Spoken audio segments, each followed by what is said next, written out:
अस्सलामुअलैकुम दोस्तों, drama serial डंक की नेक्स्ट एपिसोड में आप देखेंगे कि अमल का वकील ये बात साबित करने में कामयाब हो जाता है कि हैदर एक ज़हनी मरीज है।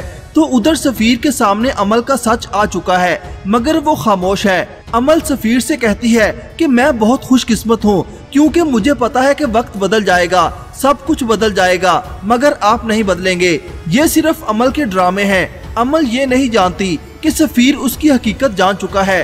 तो दूसरी तरफ मिनाल बहुत परेशान होती है क्योंकि केस उनके हाथ से निकल रहा है। वो हैदर पर गुस्सा करती है कि सफीर भाई तो सच्चाई जानते हैं ना कि आप ज़हनी मरीज नहीं हैं, फिर उन्होंने अदालत में सच क्यों नहीं बताया।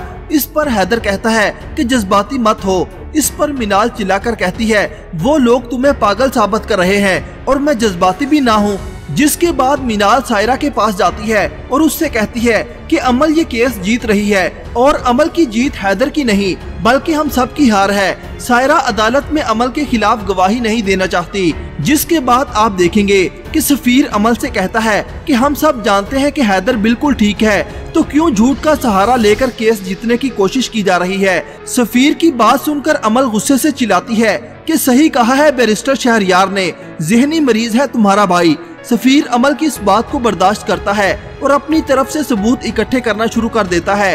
वो प्रोफेसर हुमायूं के घर जाता है और उससे सच्चाई जानना चाहता है, जिस पर सायरा हुमायूं का सुसाइड नोट लाकर सफीर को देती है और कहती है कि ये नोट प्रोफेसर हुमायूं ने खुदकुशी करने से पहले लिखा था और ऐसे वक्त में अक्सर लोग झूठ नहीं बोला करते। सफीर कोर्ट में गवाही देने के लिए हैदर के वकील से राब्ता करता है। हैदर की वकील पक्के सबूत तैयार करती है। अदालत में कोर्ट की दोबारा सुनवाई होती है।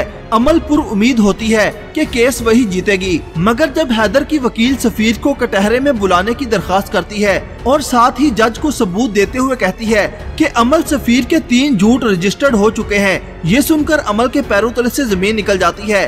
सफीर कटहरे में गवाही देने जाता है तो अमल हैरत के मारे उठकर खड़ी हो जाती है। सफीर के वालिद भी हैरत से सफीर की तरफ देखते हैं। सफीर हैदर के हक में गवाही देता है। घर आकर हैदर की वालदा अमल से कहती है कि क्या कहा था तुमने, हैदर की धज्जियां उड़ा दोगी। तुमने सिर्फ कहा था, उसने तो तुम्हारी धज्जियां उड़ाना शुरू कर दी हैं। अब अमल खुद को बचाने के लिए कौन सी नई चाल चलेगी। अपनी राय का इजहार कमेंट सेक्शन में जरूर कीजिएगा। अल्लाह हाफिज।